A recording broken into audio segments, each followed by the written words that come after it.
গরম বাতাসের আযাব আসে। এই গরম বাতাসের আযাবটা এখন আসে নাই, কিন্তু আমি শেষ জামানার হাদিসগুলো টুকটাক গবেষণা করে মনে হচ্ছে অচিরে গরম বাতাসের একটা আযাব আসবে বিশ্বের দিকে।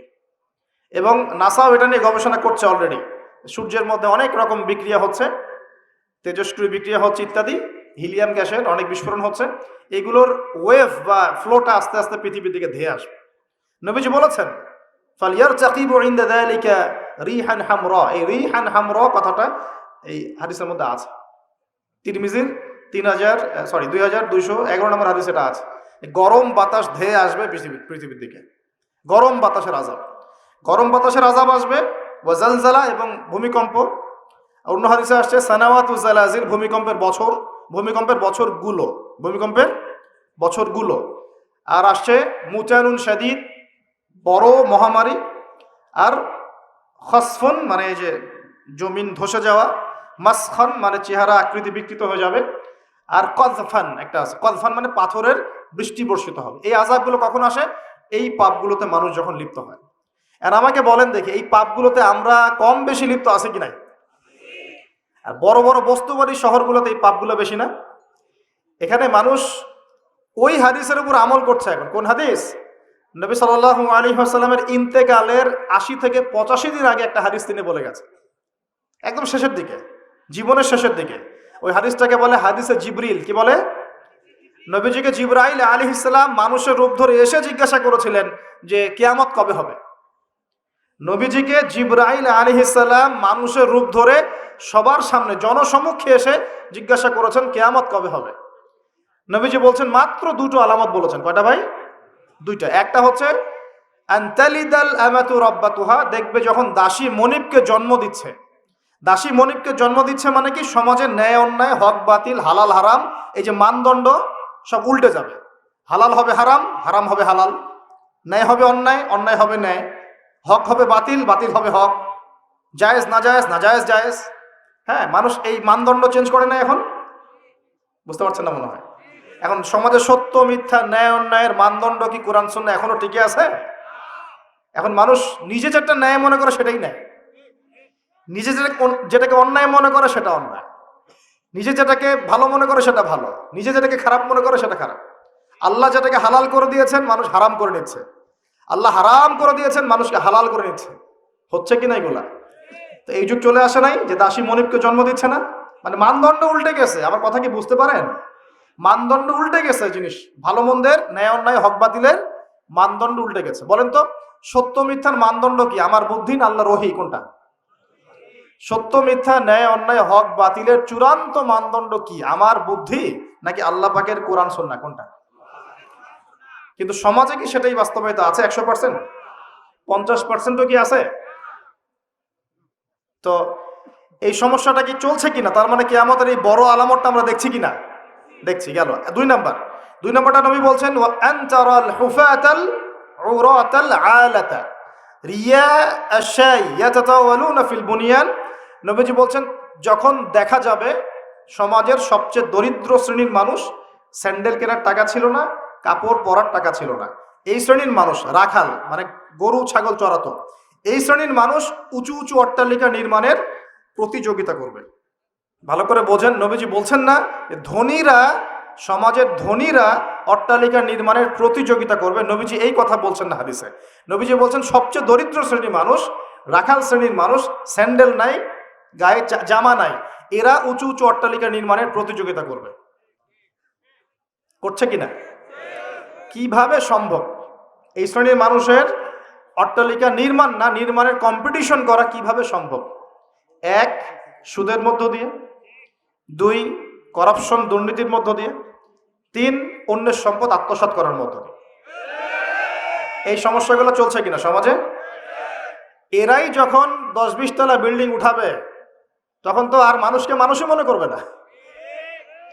বুঝতে পারছেন না মনে হয়? এদের তো কোনো পড়াশোনা নাই, কোনো ব্যক্তিত্ব নাই, কোনো দিনই ইলম নাই, রুচিবোধ নাই, কালচার না, সামাজিক না, এর তো মানে অসামাজিক। এরা যখন, এদের হাতে যখন আপনি সম্পদ চলে যাবে, এরা তো সাধারণ মানুষকে মানুষই মনে করবে না, গরিব মানুষকে কিছুই মনে করবে না। ও মনে করবে আমি সব কিছু। আমরা দেখেছি যার একটা বাড়ি আছে ঢাকায়, ও মানুষকে মানুষই মনে করে না। মানুষকে মানুষই মনে করে না, যে মনে করে আমি আমি শহরের মালিক। হ্যাঁ, কি একটা অবস্থা মানুষের মধ্যে, যে কি অহংকার, কি আত্ম অহংকার, এই দালান কোঠার যে অহংকার, এই সমস্যাগুলো হলে আল্লাহ ভূমিকম্পতে ধসায় দিবেন না? দেখেন নাই কয়দিন আগে কি হলো? গতকালকে যে কোটিপতি ছিল তার পরের দিন রুটি নিয়ে দাঁড়ায় আছে। গতকালকে আইসক্রিম বিক্রি করেছে নাচানাচি করে, তারপরের দিন বসে আছে, কিচ্ছু নাই। আল্লাহ পাক এই পাপগুলা দেখে সবর করেছেন, ধৈর্য ধরেছেন। ধৈর্য ধরে এক সময় যখন আল্লাহ পাকের আযাব চলে আসছে, একবারে সব সমল উৎপাদিত করে দিয়েছে। আমরা তো কারো দুঃখে খুশি না, বরং এগুলো সারা দুনিয়ার মুসলমানদের জন্য শিক্ষা। সারা দুনিয়ার মুসলমান যে যেখানে আছি, আমাদের সবার জন্য এটা শিক্ষা। যদি এই পাপগুলোতে আমরা লিপ্ত হই, আল্লাহ পাক ছাড় দিলেও ছাড়বেন না। আল্লাহ পাক ছাড় দিবেন কিন্তু ছাড়বেন না। মানুষের মধ্যে এখন সম্পদের যে অহমিকা, গরিব মানুষকে মানুষই মনে করে না, খেটে খাওয়া মানুষকে মানুষই মনে করে না। রিক্সাওয়ালা, যারা নিম্নবিত্ত, নিম্ন মধ্যবিত্ত, চা বিক্রি করে, পানের দোকান করে, হালাল খায়, কৃষক, এই মানুষগুলোকে এখন বড় লোকরা মানুষই মনে করে না। জাকাত তো দেয়ই না, জাকাত তো তার উপরে ছিল ফরজ, ওই জাকাত তো দেয়ই না যে এই খাবার তার কাছে পৌঁছাবে। উল্টা কিভাবে তাদের সম্পদ লুটে পুটে খাওয়া দেয় সেই বুঝ। আবার দিলেও যে কত শর্ত, বাপরে বাপ। তো কিছুটা মনের কষ্ট থেকে বললাম কথাগুলো আর কি, যে আসলে আপনি যখন কোরআন এবং সুন্নাহর জ্ঞানী হবেন না, তখন অন্যকে সম্মান দিতে পারবেন না। আমরা বড় বড় স্লোগান দিই যে অমুক অমুকের সেবক, অমুক অমুকের সেবক। আসলে সেবা সত্যিকার অর্থে করছি? আল্লাহ পাক তার রাসূলের মাধ্যমে জানিয়েছেন, এই হাদিসটা একটু শোনেন তারপর সামনে যাই।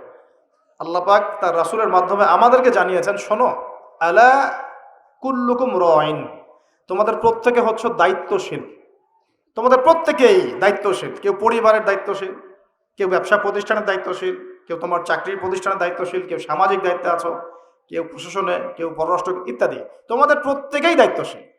কুল্লুকুম রাইন ওয়া কুল্লুকুম মাসউলুন আন রাইয়াতি, এবং তোমাদের প্রত্যেককে যার যার দায়িত্ব সম্পর্কে আল্লাহ কিয়ামতের মাঠে জিজ্ঞাসা করবে।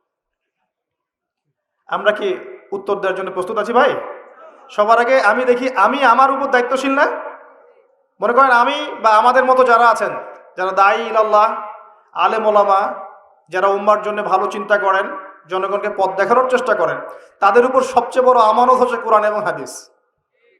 তাদের উপর সবচেয়ে বড় আমানতটা কি? কোরআন এবং সুন্নাহ। এই জ্ঞানটাকে সত্যটাকে স্পষ্ট করে দেওয়া, এটার আলোকে সত্য মিথ্যাকে স্পষ্ট করে দেয়া। কতজন মানুষ এই কাজটা করতেছে? কেউ হিকমার দোহাই পেরে সত্য মিথ্যা স্পষ্ট করে না, কেউ চাকরি চলে যাবে এই ভয়ে সত্য কথা বলে না, কেউ আমার এই হবে সেই হবে কত কিছু চিন্তা করে সত্যের সাথে মিথ্যা তালগোল পাকায় সময় পার করতেছে। ওয়াজ মাহফিল বাংলাদেশের দিন প্রচারের একটা অন্যতম প্ল্যাটফর্ম। এই সারা দেশে মনে হয় প্রতিদিন 100-200 মাহফিল হয় কি না? কিন্তু আপনি দেখবেন প্রচুর মাহফিল, অহেতুক গাল গল্প, কেচ্ছা কাহিনী, টাইম নষ্ট করে।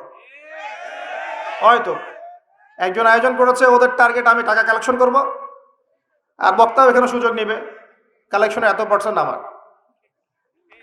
ঠিক আছে? তারপরে জনগণও আসবে, কেউ আসছে ভিডিও করতে, কেউ সেলফি উঠাইতে, কেউ এইটা কেউ সেইটা, ওদিকে চানাচুর খাচ্ছে, ওদিকে মেলা লাগছে, এরকম দেখেন। এক একজন এক এক উদ্দেশ্য। আসলে উদ্দেশ্য কি আমার এখানে? উদ্দেশ্য হবে আমি আল্লাহর দ্বীনের সত্য কথাগুলো কোরআন সুন্নাহর মানদণ্ডে যাচাই বাছাই করে যুগোপযোগী ভাবে জনগণের বুঝ অনুযায়ী তাদেরকে বুঝিয়ে দিয়ে আসবো ইনশাআল্লাহ। আসবো কিনা? 1 নাম্বার। 2, জনগণ কি করবে? অডিয়েন্স, তারা এখানে আসবে একটা নিয়াতে, আমরা কোরআন সুন্নাহ শুনবো, কোরআন সুন্নাহর কথাগুলোকে মেলাবো, যাচাই করব, যদি কোরআন সুন্নাহর সাথে মিলে যায় আমি গ্রহণ করবো ইনশাআল্লাহ। যদি বক্তার কথা কোরআন সুন্নাহর সাথে না মেলে আমি নিব না। আমি কেন, যত বড়ই বুজুর্গ বক্তা আসুক না কেন, আলেম আসুক না কেন, কোরআন সুন্নাহর সাথে যদি তাদের কথাগুলো মিলে না যায়, সেই কথা কখনোই আপনি গ্রহণ করবেন না। করবেন? কখনো কখনো কেউ অজ্ঞতাবশত এমন কথা বলতে পারে যেটা কোরআন সুন্নাহয় নাই। এটা যদি অজ্ঞতাবশত হয়, তাহলে সে জ্ঞান অর্জন করলে আপনাকে শুধরে দিবে ইনশাআল্লাহ। আর যদি কেউ ইচ্ছা করে এগুলো করে, তাহলে আপনার উপর দায়িত্ব হচ্ছে কোরআন সুন্নাহর মানদণ্ডে যাচাই করে তার কথা গ্রহণ করা। এই কাজটাই বা কয়জন করে? শ্রোতাদের মধ্যে অনেকে আসছি বক্তাকে একবার দেখবো চলে যাবো, কেউ আসছে সেলফি উঠা, কেউ মোবাইলে ছবি তুলবে, কেউ ভিডিও করবে। প্রতিটা কাজের উদ্দেশ্য কি? আমাদের দিনই কাজের উদ্দেশ্য হবে এই কাজগুলোর ওসিলায় পরকালে আল্লাহর নাজাত যেন পাই ইনশাআল্লাহ, এবং দুনিয়াতে আল্লাহর দিন যেন এগিয়ে যায়, উপকৃত হয়। আর রিজিক, টাকা পয়সা, উন্নয়ন সবকিছু আল্লাহ পাকই দিবে ইনশাআল্লাহ। আল্লাহ দিবেন না? ইসলামপন্থীদের হাতেই সবচেয়ে বেশি রিজিক থাকবে ইনশাআল্লাহ। ইসলামপন্থীদের হাতেই সবচেয়ে বেশি সচ্ছলতা থাকবে ইনশাআল্লাহ। আর আগামীতে যে দিন আসতে যাচ্ছে, যে অর্থনৈতিক সংকটময় বিশ্ব আসতে যাচ্ছে, এই সময় যে কোরআন সুন্নাহর আলোকে ইকোনমিক্স ঢেলে সাজাবে, সেই পার পাবে, অন্য কেউ পার পাবে না। বিশ্বাস করছেন না? দেখে নিয়ে যাকাত যদি এখনো চালু না হয়, তাহলে গরিব মানুষের পেটে এবার লাথি মারা হবে সামনে। দেখে নিয়ে যাকাত চালু করতে হবে। খালি কোটি কোটি টাকা প্রতি মাসে মাসে কামাই করব, যাকাত দিব না, এটা বাদ দিয়ে দেন। যাকাত যে দিবে না সেও বিপদে পড়বে, যাকাত যাকে দেয়া হবে না তারও অর্থনৈতিক মন্দা শুরু হয়ে যাবে।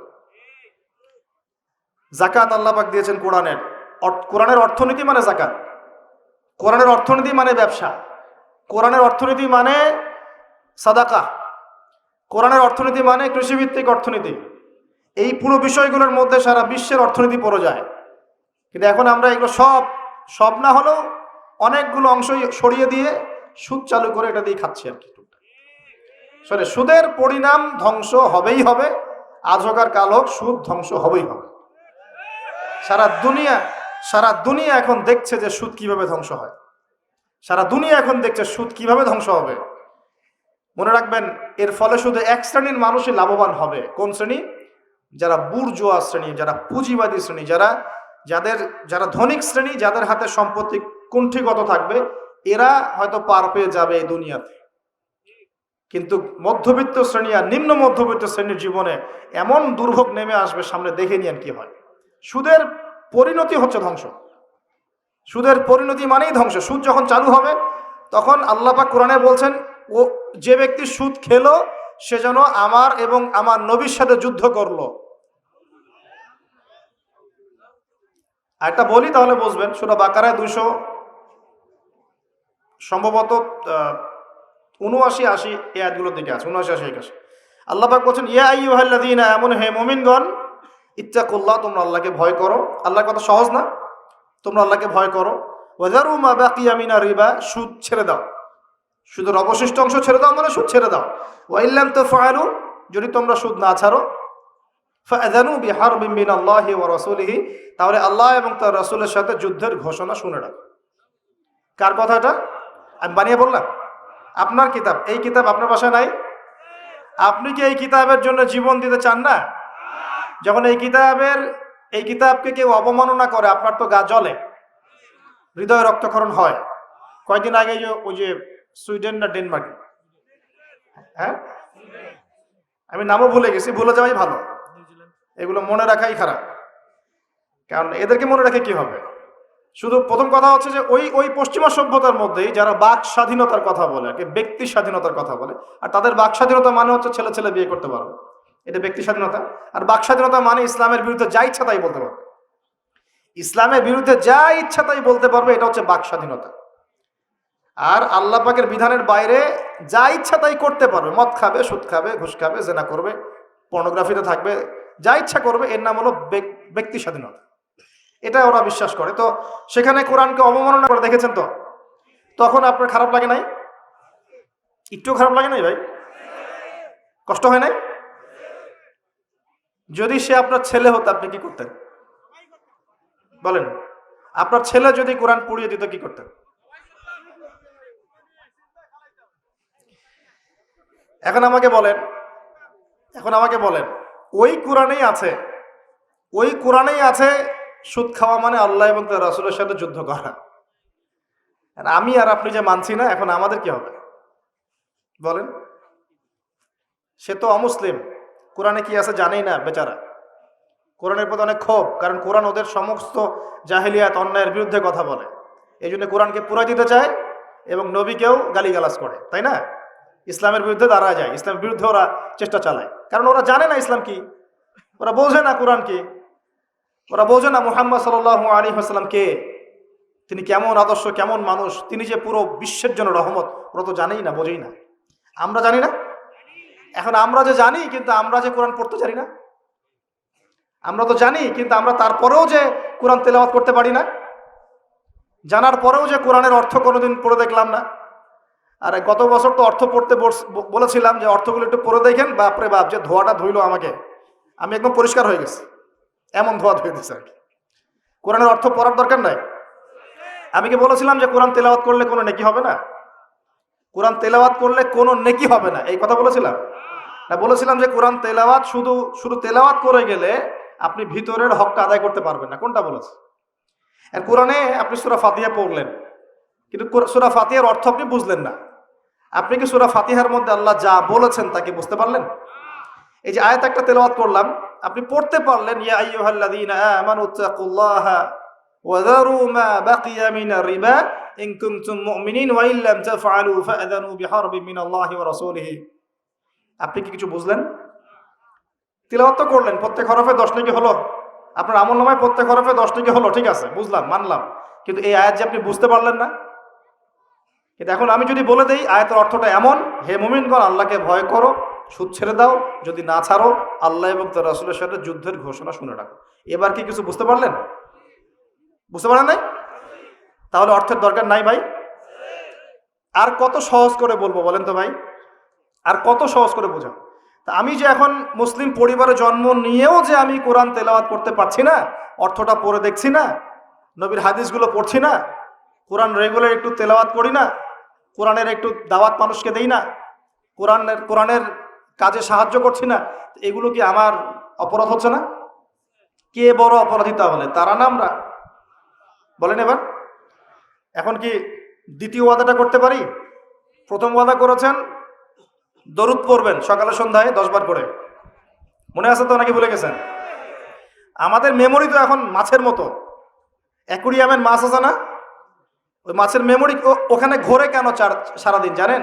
কারণ ওর memory short time memory loss, মানে ওর মেমোরি এত নিচু স্কেলের, ও মনে করে যে এটা হচ্ছে অনেক বড় সমুদ্র, ও কোথায় গেল ভুলে গেল, এই যেখান থেকে এই পর্যন্ত গিয়েছে ও ভুলে গেছে কোথায় কোথায় আসছে, মেমোরি লস। আমাদের কেন জানি আমাদের জাতিটা এরকম হয়ে গেছে, আল্লাহ মাফ করুক। একটা ইস্যু আসে, ওইটা নিয়ে একদম মাতামাতি লাফালাফি, চলে গেলে ওইটা ভুলে যাবে, নতুন ইস্যু, এমনটা হয় না? আচ্ছা, তো আপনারা ওই রকম হয়েন না অন্তত পক্ষে, আল্লাহ পাক তৌফিক দান করুন। তো প্রথমে ওয়াদা করেছেন কি 10 বার করে দরুদ, মনে আছে তো? আচ্ছা, এবার দ্বিতীয় ওয়াদা করেন যে কোরআন যারা তেলাওয়াত করতে জানেন না, আমি অর্থের কথা বলছি না এখন, জাস্ট তেলাওয়াতের কথা বলছি, যারা কোরআন তেলাওয়াত করতে জানেন না, এই যে রমজান মাস সামনে আসছে, এই পুরো রমজান সময় দিলাম বিশুদ্ধ করে কোরআন তেলাওয়াত শিখতে হবে। রাজি আছেন ইনশাআল্লাহ? রাজি আছেন ইনশাআল্লাহ? ওয়াদা করছেন তো? নিয়াত এত দুর্বল কেন? নিয়াত এত দুর্বল কেন? কোরআন তেলাওয়াত শিখতে কি কষ্ট হবে খুব? এটা তেলাওয়াত শেখাটা কি অযথা হবে না কাজে দিবে? কোরআন যে তেলাওয়াত করতে জানে না, কোরআন কি তার পক্ষে সাক্ষী দিবে না বিপক্ষে সাক্ষী দিবে? আর কোরআন যার বিপক্ষে সাক্ষী দিবে সে কি জান্নাতে যাবে? কি মনে হয়, জান্নাতে যাবে? আচ্ছা, তাহলে একটু ওয়াদা করতে পারি ইনশাআল্লাহ, আগামী রমজান শেষ হওয়ার আগেই কোরআন তেলাওয়াত শেষ হওয়া চাই ইনশাআল্লাহ। পারা যাবে ইনশাআল্লাহ? যদি ফজিলত বলি, প্রত্যেক হরফে 10 নেকি পাবেন ইনশাআল্লাহ, প্রত্যেক হরফে 10 নেকি। কোরআনে কতগুলো হরফ আছে জানেন? এটা আয়াত, হরফ, হরফ মানে অক্ষর, আর আয়াতও 6666টা নাই, 6666টা আয়াত কোরআনে নাই, বাসায় গিয়ে গুনে দেখেন। কোরআনে আয়াত আছে 6236টা, 6236টা, বাসায় গিয়ে গুনে দেখেন। 2, কোরআনের শব্দ আছে 77,800টা, শব্দ বুঝি, ওয়ার্ডস 77,800টা, এটা হলো শব্দ সংখ্যা। আর অক্ষর প্রায় 5 থেকে 6 লক্ষ অক্ষর আছে, 5 থেকে 6 লক্ষ অক্ষর আছে। এখন প্রত্যেক হরফে 10টা করে যদি নেকি হয়, একবার বিশুদ্ধ করে কোরআন খতম দিলে কত নেকি হবে বলেন? কত হবে? কয়েক কোটি তো হবে নাকি ইনশাআল্লাহ? হবে তো নাকি? আল্লাহ পাক আমাদের সবাইকে বিশুদ্ধ করে কোরআন তেলাওয়াত করার তৌফিক ইনায়াত করুন, বলি আমিন। এখন যারা আমরা কোরআন তেলাওয়াত করতে জানি, হাফেজ আছি বা কোরআন পড়তে পারি মাশাআল্লাহ, তারা কি একটু ওয়াদা করতে পারি যে এই রমজান মাসে আলিফ লাম মিম থেকে শুরু করে মিনাল জিন্নাতি ওয়ান নাস পর্যন্ত 114টা সূরার অর্থ পড়ে দেখবো ইনশাআল্লাহ? কারা কারা কোরআন তেলাওয়াত করতে জানেন হাত তোলেন দেখি একটু। মাশাআল্লাহ, শুকরিয়া, জাযাকুমুল্লাহ। অনেকেই জানেন মাশাআল্লাহ, হাত নামান। যারা জানি আমরা এবার ওয়াদা করলাম, নিয়াত করলাম ইনশাআল্লাহু তাআলা এই রমজান মাস শেষ হওয়ার আগেই, আমরা এখন থেকে শুরু করব, রমজান শেষ হওয়ার আগেই আল কোরআনের 114 সূরা মানে 30টা পারা, প্রতিদিন এক পারা করে, প্রতিদিন এক পারা করে 30টা রোজায় 30 পারার অর্থ পড়ে শেষ করবো ইনশাআল্লাহু তাআলা। রাজি আছেন ইনশাআল্লাহ? দেখেন, কোরআনের অর্থ না পড়লে আপনি আল্লাহ আপনাকে যা বলতে চেয়েছেন সেটা আপনি বুঝতে পারবেন না। বুঝতে পারবেন? একটা উদাহরণ দিই ছোট্ট করে, খেয়াল করেন। মনে করেন আপনি প্রবাসী, আপনার স্ত্রী থাকে দেশে, আপনার স্ত্রীর সাথে আপনার দেখা সাক্ষাৎ খুব কম হয়, দেখা সাক্ষাৎ হয় না বললে চলে। খুব আপনি কাজের কারণে ওখানে থাকছেন, মাঝে মাঝে আসছেন যাচ্ছেন।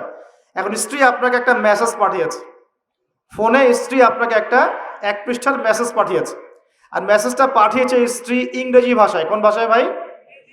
আর আপনি বেচারা ইংরেজি বোঝেন না, আপনি ইংরেজি বোঝেন না, আপনি ইংরেজি রিডিংটাও পড়তে পারছেন না যে সে বলেছে আই লাভ ইউ, এতটুকু আপনি পড়তে পারছেন না, কারণ আপনি কোনোদিনও ইংরেজি পড়েন নাই। এটা যে আই, এটা যে এল, এটা ও, এটা ভি, এটা ই, এটা আপনি বুঝতে পারছেন না, কারণ আপনি ইংরেজি জানেনই না। মনে করেন এখন স্ত্রীর এই ভালোবাসাপূর্ণ মেসেজটা আপনি কি পড়তে পারবেন? আচ্ছা, তাহলে পড়তেও পারলেন না। এখন যদি পড়তে পারতেন, কমসে কম পড়তে পারতেন, তাহলে কি হতো? অর্থটা আপনি বোঝার চেষ্টা করতেন নাকি? অর্থটা বোঝার চেষ্টা করতেন। হ্যাঁ, স্ত্রী বলেছে আমি খুব ভালো নাই, আপনার কথা মনে পড়ছে, সন্তানরা আপনাকে মিস করে, এগুলো সে ইংরেজিতে লিখেছে, ইংরেজি ভাষায় লিখেছে। আর আপনি ইংরেজি ভাষা পারেন না, অর্থটা বোঝেন না। তার লেখাগুলো হয়তো আপনি টুকটাক একটু পড়তে পারছেন, হ্যাঁ, কিন্তু আপনি কি তার অর্থটা উঠাতে পারবেন? অর্থ যদি উঠাতে না পারেন, স্ত্রী যে এত প্রেম ভালোবাসা মহব্বতের সাথে একটা চিঠি লিখলো আপনাকে, আপনি কি সেই চিঠির হক আদায় করতে পারলেন? এবার আপনি বোঝেন আল্লাহ রাব্বুল আলামিন আমাদেরকে এই দুনিয়াতে সফল হওয়ার জন্য আর পরকালে জান্নাত পাওয়ার জন্য এই কোরআনটা নাজিল করেছে। আল্লাহ পাক তার পক্ষ থেকে এই মেসেজটা পাঠিয়েছেন তার নবীর মাধ্যমে, যে তোমরা যেন দুনিয়া সফল হতে পারো, দুনিয়া কিভাবে চলবে, কিভাবে খাবে, কিভাবে নামাজ পড়বে, কিভাবে সমাজকে ডিল করবে, কিভাবে পরিবার চালাবে, কিভাবে রাষ্ট্র চালাবে ইত্যাদি সব কিছু আল্লাহ পাক এই কিতাবের মধ্যে নাজিল করে নামিয়ে দিলেন রাসূল সাল্লাল্লাহু আলাইহি ওয়াসাল্লামের কাছে, তিনি আমাদের সবাইকে জানিয়ে দিলেন। আর বেচারা আমি যদি এই ভাষাও না বুঝি আর এটা পড়তেও না জানি, আমি কি আল্লাহ পাকের সেই মহব্বতের হক আদায় করতে পারবো? এটাই হলো আমাদের উম্মার এখন সবচেয়ে বড় সমস্যা। আমরা আল্লাহ পাকের কিতাবের হক আদায় করতে পারি না। কেমন করে পারবো? কিতাব তো পড়তেই পারি না। আর অনেকে মনে করে এই কিতাব আমার পড়ার দরকার নাই, আলেম ওলামারা পড়লেই হবে, তাই না? এমন মানসিকতা আছে না?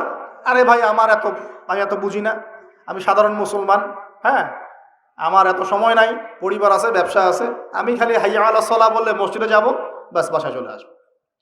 এরকম মুসলমান দিয়ে আল্লাহর জমিনে আল্লাহর দিন প্রতিষ্ঠা হবে না। এরকম মুসলমান দিয়ে আল্লাহর জমিনে আল্লাহর দিন প্রতিষ্ঠা হয় না। আল্লাহ পাকের জমিনে আল্লাহর দিন প্রতিষ্ঠা হয় কাদের দ্বারা? যারা জ্ঞান অর্জন করে, জ্ঞান অনুযায়ী আমল করে, শরীয়তের গভীর জ্ঞান অর্জন করে, ওই জ্ঞানটাকে মানুষের মধ্যে ছড়ায় দেয়, দিনের দাওয়াতে কাজ করে, হালাল খায়, পরিবারের মধ্যে দিন প্রতিষ্ঠা করে, নামাজ কায়েম করে ইত্যাদি, মানুষকে ঐক্যবদ্ধ করার চেষ্টা করে, ইসলামকে একটু একটু করে এগিয়ে নেয়। যাদের এসব নিয়ে কোনো ফিকিরই নাই, তাদের দ্বারা কি দিন প্রতিষ্ঠা লাভ করবে? তো প্রিয় ভাইয়েরা, আমার রিকোয়েস্ট, যারা কোরআন তেলাওয়াত করতে জানি মাশাআল্লাহ বা হাফেজ আছি এখানে উপস্থিত, রমজান মাস শেষ হওয়ার আগেই 114 সূরার অর্থ পড়ে শেষ করে দেবো ইনশাআল্লাহ। রাজি আছেন ইনশাআল্লাহ? আল্লাহ পাক সবার আগে আমাকে তৌফিক দান করুন, এরপর আপনাদের সবাইকে তৌফিক দান করুন। কয়টা ওয়াদা করলেন আজকে? মনে আছে তো? আচ্ছা, 10টা ওয়াদা নিব আপনাদের কাছে আজকে ইনশাআল্লাহ। 4 নাম্বার হচ্ছে, আমার সাথে ওয়াদা করেন এই যে মেরাজের রাত চলে গেল, যদিও ভাই তারিখটা নিয়ে অনেক মানে পক্ষে বিপক্ষে কথা আছে, পক্ষে বিপক্ষে কথা আছে, একদম স্পেসিফিকলি এটা বলা খুব ডিফিকাল্ট যে এই রাতেই হয়েছিল। 27 রজব করেন না, 27 রজব করেন না, এই রাতেই হয়েছিল এটা স্পেসিফিকলি একদম 100% নিশ্চিত করে বলাটা ডিফিকাল্ট। কারণ কোরআনে বা সুন্নায় কোথাও এই তারিখটা মেনশন করা নাই। বড় বড় আলেমদেরকে জিজ্ঞাসা করে, কোরআনে এবং সুন্নায় কোনো জায়গায় তারিখটা মেনশন করা নাই। যেমন আমরা বলি লাইলাতুল কদর রমজান মাসের শেষ দশকে, বলি না লাইলাতুল কদর কখন? রমজানের শেষ দশকের বিজোড় রাতে, তাই না? রমজানের শেষ দশকের 21, 23, 25, 27, 29 যে কোনো একটা রাত হবে লাইলাতুল কদর, এটা আমরা জানি। কিন্তু এইভাবে করে শবে মেরাজ কিন্তু বলা নাই কথা, এটা ঐতিহাসিক ঘটনা। যাই হোক, এই শবে মেরাজে রাসূল সাল্লাল্লাহু আলাইহি ওয়াসাল্লামকে আল্লাহ পাক তার আরশের কাছাকাছি নিয়ে আল্লাহ পাক যে কথাবার্তা বলেছেন, আল্লাহ পাকের সাথে তিনি যে কথা বলেছেন, আল্লাহর নূর দেখেছেন, আল্লাহর দিদার লাভ করেছেন, এই সময় আল্লাহ রাব্বুল আলামিন তাকে 3টা হাদিয়া তৌফা দিয়েছেন। কয়টা ভাই? গৌরের সাথে শোনেন, মনোযোগ দিয়ে শোনেন। 3টা হাদিয়া দিয়েছেন। এক, আল্লাহ পাক আমাদের নবীকে দিয়েছেন 50 ওয়াক্ত নামাজ। কত ওয়াক্ত? এই 50 ওয়াক্ত নিয়ে তিনি আসছিলেন।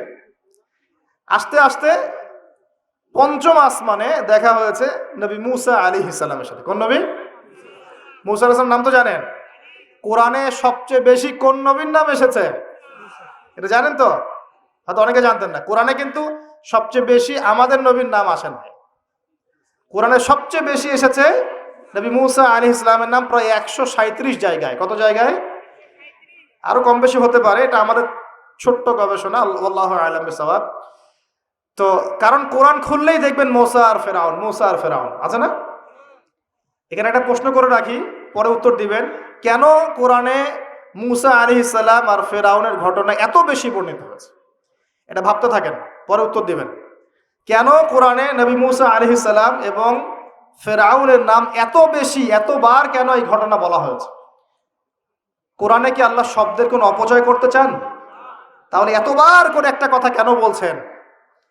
আর কোরআনে কি আল্লাহ পাক অহেতুক কিছু নাজিল করেন না? নিশ্চয়ই পিছনে কোনো কারণ আছে বলেই করেন। কোনো কারণ ছাড়া কি আল্লাহ পাক কোনো কাজ করেন? আচ্ছা, তার মানে এর পিছনে কোনো কারণ আছে। এই যে একটা সূরা আপনারা পড়েন, সূরা আর রহমান, সূরা আর রহমানের মধ্যে পড়েন না, আর রহমান আল্লামাল কোরআন খালাকাল ইনসান আল্লামাহুল বায়ান, পড়েন না? আচ্ছা, এই সূরার মধ্যে 31 বার এসেছে ফাবিআইয়ি আলাই রাব্বিকুমা। আমি যদি বলি যে 31 বার কেন এই আয়াতটা আসলো, এতবার কেন? একটা সূরার মধ্যে এতবার একটা কথা বলার কি দরকার? আল্লাহ পাক তো কোরআনে শব্দের অপচয় করতে চান না, তাহলে এতবার করে আল্লাহ পাক কেন বলছেন এই কথা? এই দুটো উত্তর আলোচনা শেষে আমি যুবকদের কাছ থেকে শুনবো ইনশাআল্লাহ। ভাবতে থাকেন, সূরা আর রহমানে কেন এতবার ফাবিআইয়ি আলাই রাব্বিকুমা তুকাযযিবান বলা হয়েছে, এবং মুসা এবং ফিরআউনের ঘটনা এতবার কেন এসেছে? আমাদের উম্মাহকে আল্লাহ কি শেখাতে চাচ্ছেন? ভাবার বিষয় আছে কিনা ভাই? তো কোরআন নিয়ে মানুষ ভাববে কখন? যখন পড়বে, বুঝবে, তখন তো ভাববে নাকি? একটা বিষয় যখন পড়ে, বোঝে, গবেষণা করে, তখন না মাথায় গুলো খেলে। আর কোরআন তো সেই খুলেছিলাম বাবা মারা যাওয়ার সময়, বাবার মৃত্যুবার্ষিকীতে, বাবার 40 দিনের দিন। হ্যাঁ, ওই যে কবে আমার ছেলে অসুস্থ হয়েছিল, ওই দিন কোরআন খুলে ঝাড়ফুঁক করেছি। এগুলোই তো কোরআনের সাথে আমাদের সম্পর্ক। একটু চেক করে দেখেন, লাস্ট কত মিনিট আগে আপনি হোয়াটসঅ্যাপ চেক করেছেন, দেখবেন আধা ঘন্টা আগে। লাস্ট কত ঘন্টা আগে আপনি ইউটিউব চেক করেছেন, দেখবেন 1 ঘন্টা আগে চেক করেছেন। লাস্ট কত ঘন্টা আগে আপনি ফেসবুক স্ক্রল করেছেন, দেখবেন 10 মিনিট আগে, 15 মিনিট আগে, 20 মিনিট আগে। এমন আমলনামা স্ক্রল করে দেখেন লাস্ট কবে কোরআন খুলেছিলেন। বুঝতে পারেননি কথা? কবে শেষ কোরআন খুলে দেখেছেন? কে কবে শেষ কোরআন খুলে দেখেছেন? কোরআনের সাথে যদি এমন সম্পর্ক হয়, হে মুসলিম জাতি, আমাদের আল্লাহর গজব থেকে বাঁচার কোনো সম্ভাবনা নাই। আল্লাহ পাক আমাদেরকে কোরআনের সাথে সম্পর্ক করার তৌফিক দান করুন। যে কোরআনের সাথে সম্পর্ক করতে পেরেছে, সে সরাসরি আল্লাহর সাথে সম্পর্ক করতে পেরেছে। যার সাথে কোরআনের সম্পর্ক নাই, সে আল্লাহর মারেফত থেকে বহু দূরে অবস্থান করছে। আল্লাহর মারেফত এইভাবে পাওয়া যায় না, অনেক ত্যাগ তিতিক্ষার মধ্য দিয়ে পেতে হয়। আল্লাহ পাকের মারিফত পাওয়ার সবচাইতে শ্রেষ্ঠ মাধ্যম হচ্ছে কোরআনুল কারীম। এছাড়া এর চেয়ে শ্রেষ্ঠ কোনো মাধ্যম নাই। হ্যাঁ, সালাত আছে, সেটা একটা ইবাদত, কিন্তু এটা হচ্ছে বিধান। এই বিধান এবং এর তেলাওয়াত, আল্লাহ পাকের কালাম, এর মধ্য দিয়ে আল্লাহ পাকের মারিফত লাভ করা যাবে ইনশাআল্লাহ তাআলা। আল্লাহর সাথে আপনি সরাসরি কথা বলতে পারবেন। আপনি কি আল্লাহর সাথে কথা বলতে চান না? আল্লাহ পাক কি বলছেন, কেন বলছেন, আপনার সাথে আপনার প্রতি আল্লাহ পাক কি নসিহত করছেন, আপনি কি জানতে চান না, শুনতে চান না? মুসা আলাইহিস সালাম পঞ্চম আসমানে আমাদের নবীকে বলছেন 50 ওয়াক্ত নামাজ আপনার উম্মত পড়তে পারবে না, আপনি কমিয়ে নিয়ে আসেন। আমার উম্মতকে 2 ওয়াক্ত নামাজ দেয়া হয়েছিল, পড়তে পারে নাই। তার উম্মতের নাম কি? মুসা আলাইহিস সালামের উম্মতের নাম কি বলেন? বনু ইসরাইল। কিন্তু বনু ইসরাইল তারও আগ থেকেই ছিল। বনু ইসরাইল বলা হয় ইয়াকুব আলাইহিস সালামের বংশধরদেরকে। সত্যিকারের খ্রিস্টান ছিল বাদশাহ নাজাশী। কি নাম? নাম শোনেন নাই মনে হয়।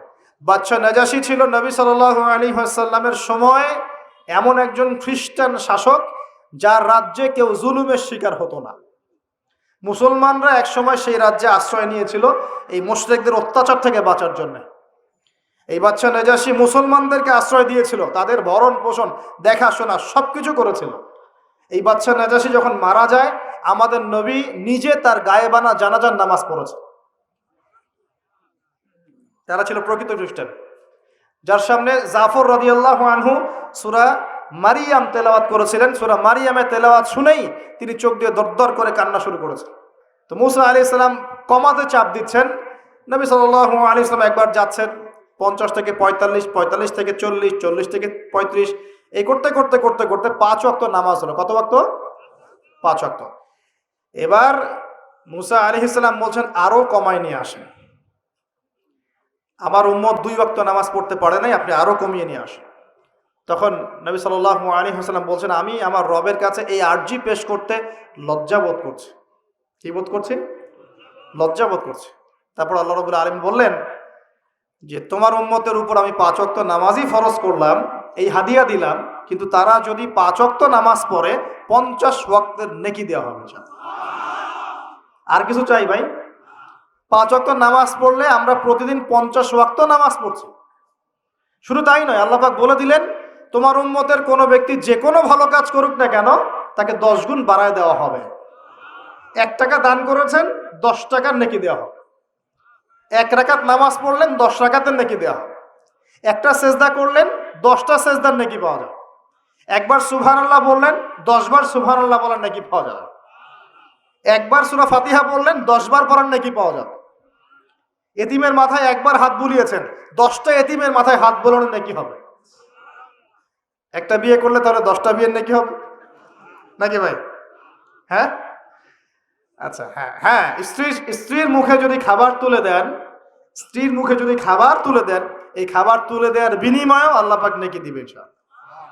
এমনকি স্ত্রীর দিকে যে নেক নজর বলি না, স্ত্রীর দিকে যে তাকাচ্ছেন, এই তাকানোর বিনিময়ে আপনার নেকি হবে ইনশাআল্লাহ। দেখেন শয়তান কত স্মার্ট, যেদিকে তাকালে আমাদের নেকি হয় ওই দিকে দেখতে এখন ভাল লাগে না, যেদিকে তাকালে গোনা ওই দিকে দেখতে ভাল লাগে, তাই না? এই অবস্থা। এখন সমাজে একটা বড় ব্যাধির নাম হচ্ছে জেনা আর পরকিয়া। জেনা সবখানেই জেনা, রাস্তাঘাটে, স্কুলে, কলেজে, বিশ্ববিদ্যালয়ে তো আমরা পড়েছি মাশাআল্লাহ। আমরা তো 10 বছর আগের স্টুডেন্ট ছিলাম। ওই সময় দেখতাম যে মেয়েদের কোলে ছেলেরা শুয়ে থাকতো, মেয়েরা ওরা গোল হয়ে গ্রুপ স্টাডি করতো, মানে গোল হয়ে একটা বই নিয়ে পড়াশোনা করতো, ওটার নাম নাকি গ্রুপ স্টাডি। ছেলে মেয়ে সবাই একসাথে আর কি। কোনো কোনো সময় দেখা যেত ক্যাম্পাসে হাঁটতে গিয়ে দেখা যেত যে মেয়ের যে মানে থাই উরুর উপরে মাথা দিয়ে ছেলে বই পড়তেছে। জেনা নয় কি এগুলা? নাকি ভালো কাজ? এখন তো এর চেয়ে তো ভালো মারাত্মক কিছু হয়, তাই না ভাই? এখন তো এই যুগ পার হয়ে গেছে। আগে চিঠি দেওয়ার যুগ ছিল, এখন চিঠি দেওয়ার যুগ টুক নেই, এখন একদম সরাসরি সবকিছু, তাই না?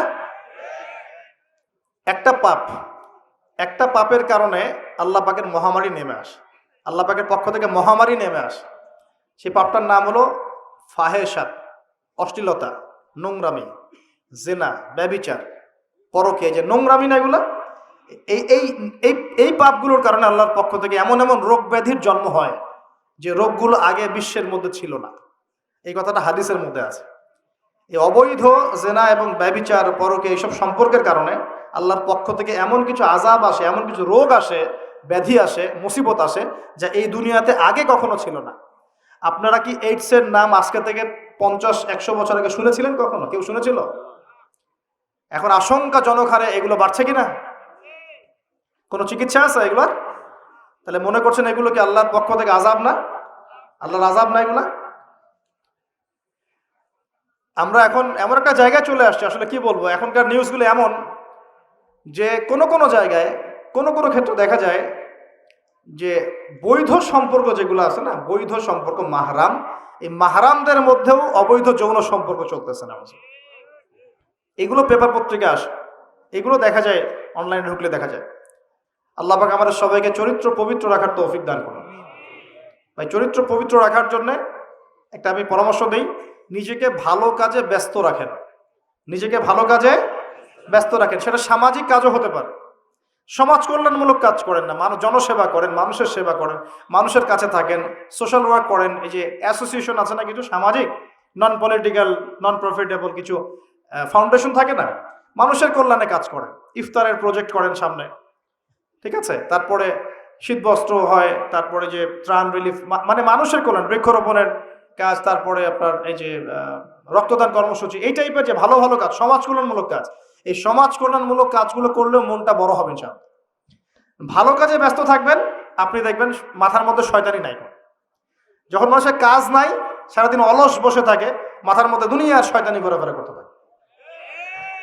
আল্লাহ পাক আমাদের সবাইকে ভালো কাজের সাথে থাকার তৌফিক দান করুন এবং ভালো কাজে একে অপরকে সহযোগিতা করার তৌফিক দান করুন ইনশাআল্লাহ। এই রমজান মাস আসার আগে আমরা আরেকটা ভালো কাজ করার চেষ্টা করবো ইনশাআল্লাহ। সেটা হলো, রমজান মাসে সাধারণত নিত্য প্রয়োজনীয় দ্রব্যের দামগুলো বেড়ে যায়, যায় কিনা? এটা তো হয় সাধারণত। কি কি কারণে হয় সেটা আমি পরে একদিন আলোচনা করবো ইনশাআল্লাহ। এই কারণগুলো আমাদেরকে দূর করতে হবে, আল্লাহ পাক তৌফিক দান করুন। কিন্তু সাধারণত দেখা যায় রমজান মাসে দামগুলো বৃদ্ধি পায়, তখন মধ্যবিত্ত এবং নিম্ন মধ্যবিত্ত শ্রেণীর চরম দুর্ভোগ দেখা দেয়।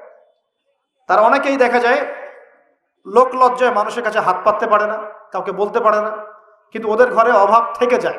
কোনো সময় দেখা যায় ইফতার করতে বসে তারা বদদোয়া করতে থাকে, ইফতার করতে বসে বদদোয়া করতে থাকে, আল্লাহ কি চলছে, কিভাবে খাবো, কিভাবে পড়বো, আল্লাহ তুমি দেখো, তুমি ছাড়া দেখার কেউ নাই, এগুলো বলতে থাকে। আমরা রমজান মাস আসা থেকে একটা ভালো কাজ করার নিয়াত করি, আল্লাহ পাক তৌফিক দান করুন। আমাদের মধ্যে যারা সামর্থ্যবান আছি, আমাদের মধ্যে যারা সামর্থ্যবান, খেয়ে পরে বাঁচতে পারি 3 বেলা, আমরা আমাদের রমজান মাসের বাজার তো করব, পাশাপাশি চেষ্টা করব প্রত্যেক ভাই অন্তত একটা করে পরিবারের দায়িত্ব নেওয়ার জন্য। পারবেন তো ইনশাল্লাহ? প্রত্যেক ভাই কমপক্ষে একটা করে পরিবার, সামর্থ্যবান, বিত্তশালী, সামর্থ্যবান, যাদেরকে আল্লাহ পাক সামর্থ্য দিয়েছেন অর্থনৈতিক, আমরা একটা নিয়াত করি যে আগামী রমজানে, এই আসন্ন রমজানে ইনশাআল্লাহ আমরা নিজেদের পরিবারের সাথে অন্তত একটা করে পরিবারের হলো দায়িত্ব নিব ইনশাআল্লাহ। মানে আমরা নিজেদের পরিবারের বাজার করব, মাসিক বাজার, একটা পরিবারের মাসিক বাজার করে দেবো ইনশাআল্লাহ। পারা যাবে না ইনশাআল্লাহ? এইভাবে যদি আমরা সমাজের মানুষগুলো এগিয়ে আসি, যাদের সামর্থ্য আছে, দেখবেন সমাজের একটা বড় অংশের মানুষের অভাবের সমস্যা দূর হয়ে যাবে ইনশাআল্লাহ। এক মাসের বাজেট তার কি লাগতে পারে, এক মাসের জন্য কতটুকু চাল লাগে? 20 কেজি, 30 কেজি হয়তো চাল লাগতে পারে, ডাল লাগতে পারে, নিত্য প্রয়োজনীয় জিনিস, তেল লাগতে পারে, চিনি লাগতে পারে, চিনি, তারপরে আপনার এই যে ছোলা লাগতে পারে, খেজুর লাগতে পারে।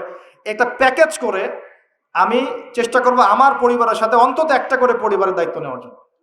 পারবো না ইনশাল্লাহ ভাই? নিয়ত এত দুর্বল কেন? নিয়ত এত দুর্বল কেন ভাই? যখন আল্লাহর বান্দারা অন্য মুসলিমের পাশে থাকে, আল্লাহ তখন সেই বান্দার পাশে থাকে। নিজেকে ভালো কাজে ব্যস্ত রাখেন। দান সৎকার করলে কখনো টাকা কমে যায় না, মনে রাখবেন। দান করলে কোনোদিনও টাকা কমে যায় না। আপনার দানের টাকা ঘুরে ফিরে আপনার কাছে আসবে, বুঝতে পারছেন না? আপনার দানের টাকা ঘুরে আল্লাহ আপনার কাছে ফিরাই দিবে। কিভাবে ফিরাবেন সেটা আল্লাহর দায়িত্ব। আমি কি বুঝাবো কিভাবে ফিরাবেন? বুঝবেন, একটু বোঝার চেষ্টা করবেন। অর্থনীতি কিন্তু কঠিন, সহজ করে বুঝানোও কঠিন, সবাই সহজ করে বোঝাতেও পারবে না। আমি একটা পয়েন্ট খালি বুঝাই আপনাদেরকে, বোঝেন, চেষ্টা করেন। মনে করেন আপনাদেরকে অর্থনীতি বুঝাই, এগুলো আমাদের সাবজেক্ট ছিল, আর তখন আমরা আসলে অর্থনীতি কিছুই বুঝতাম না। তারপরে যখন কোরআন হাদিস পড়া শুরু করলাম তখন দেখলাম যে ও আচ্ছা, ব্যাপার তো খুব সহজ। সহজ জিনিসটাকে এত কঠিন করা হয় কেন? দেখেন কিরকম, মনে করেন একটা বাজার, আপনাদের এখানে বাজার আছে কি? আচ্ছা, এই বাজারের মধ্যে ধরেন 100 ব্যবসায়ী আছে, আর ব্যবসায়ীরা ব্যবসা করে। আল্লাহ পাক ব্যবসা হালাল করেছেন না হারাম করেছেন? হালাল ব্যবসা। ব্যবসায় একটা 10 টাকার পণ্য আপনি চাইলে 30 টাকা, 40 টাকা, 50 টাকা, 100 টাকা বিক্রি করতে পারবেন কি না? পারবেন। মার্কেটের একটা ফিক্সড প্রাইস থাকে, মার্কেট প্রাইস, এটাকে বলে মার্কেট প্রাইস, যে একটা দাম নির্ধারণ করা হয় যে আমরা এই দামে সব সেল করবো, তাই না? আচ্ছা, এন্ড ব্যবসায়ীরা ব্যবসা করছে, ব্যবসায় লাভও আছে, লসও আছে, ঝুঁকিও আছে, লাভও হতে পারে, লসও হতে পারে। এখন ব্যবসা করার সময় দেখা গেল যে এক ভাই লাভ করলো আর এক ভাই লস করলো, এমনটা হয় কি না? আচ্ছা, আল্লাহ পাক এখানে কি করেন জানেন? এই বাজারের মধ্যে যে সম্পদগুলো আছে, অর্থ সম্পদ, আপনারা যেটা কারেন্সি বলেন, এগুলো আল্লাহ রাব্বুল আলামিন হাত থেকে হাতে ঘোরাতে থাকেন। আজকে আপনার হাতে, কালকে তার হাতে, কালকে তার হাতে, পরশু আরেক ভাইয়ের হাতে। এই সম্পদ বাজারের মধ্যে ঘুরতে থাকে। বাজারটা হতে পারে সমাজ, হতে পারে রাষ্ট্র, হতে পারে বিশ্ব। ভালো করে বোঝেন, ছোট পরিসরে হতে পারে সমাজ, হতে পারে রাষ্ট্র বা বিশ্ব। আল্লাহ পাক সম্পদটা সার্কুলেট করেন, ঘোরাতে থাকেন। আজকে তার হাতে, কালকে তার হাতে, কালকে তার হাতে, এভাবে সম্পদ ঘুরতে থাকে। লাভ লসের রিস্ক আছে, কেউ লাভ করে, কেউ লস করে। এভাবে সম্পদ সার্কুলেট হতে হতে হতে আল্লাহ পাক যাকে ইচ্ছা ধনী বানান, যাকে ইচ্ছা গরিব বানান। কথা বুঝতে পারছেন? এটা হলো এই জায়গায় রিজিকটা নিয়ন্ত্রণ করেন সরাসরি আল্লাহ পাক। আল্লাহ পাক কারো সম্পদ নেন, কারোকে দেন, কারো কাছ থেকে নেন, কারোকে দেন, কারো কাছ থেকে নেন, কাউকে দেন। এভাবে সম্পদ ঘুরতে থাকে। আর যদি দেখা যায় সম্পদ মানে চাহিদার চেয়ে কম হচ্ছে, আল্লাহ পাক সম্পদ উৎপন্ন করে দেন। জমিন থেকে উৎপন্ন করেন, আসমান থেকে উৎপন্ন করেন।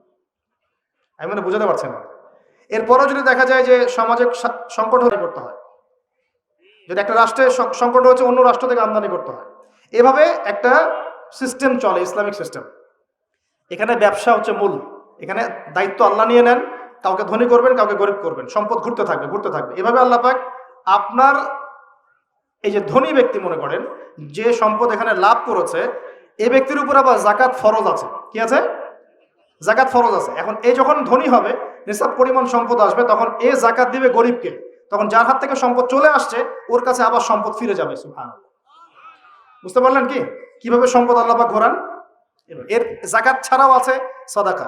সাদাকা ছাড়া সাদাকাতুল ফিতর আছে, অনুদান আছে, এবং নরমালি আল্লাহ পাক কিন্তু সদকা করতে উৎসাহিত করেন। এইভাবে একটা ইকোনমিক সিস্টেম চলতে থাকে, ছোট বা বড় পরিসরে। এইভাবেই মদিনা টিকে ছিল, এভাবেই মদিনার ইকোনমিক সিস্টেম চলতো নবী সাল্লাল্লাহু আলাইহি ওয়াসাল্লামের যুগে। তো সেখানে আরো একটা বিষয় এক্সট্রা ছিল, যেটা এখন নাই। সেটা ছিল গনিমত। সেটা কি? রাসূল সাল্লাল্লাহু আলাইহি ওয়াসাল্লাম সাহাবীরা বিভিন্ন যুদ্ধ এবং জিহাদ করতেন কিনা? না, তারা তো এগুলো করতেন না। ঘর মসজিদে বসে খালি সুবহানাল্লাহ পড়তেন, হ্যাঁ নাকি? বদর উহুদ তো হয়নি ইসলামে, হয়েছে? বদর উহুদ বলে কোনো যুদ্ধ হয়েছে নাকি? এগুলো বললে তো দেখা যাবে বাপরে বাপ, অবস্থা খারাপ। হ্যাঁ, জিহাদি বয়ান শুরু করে দিয়েছে।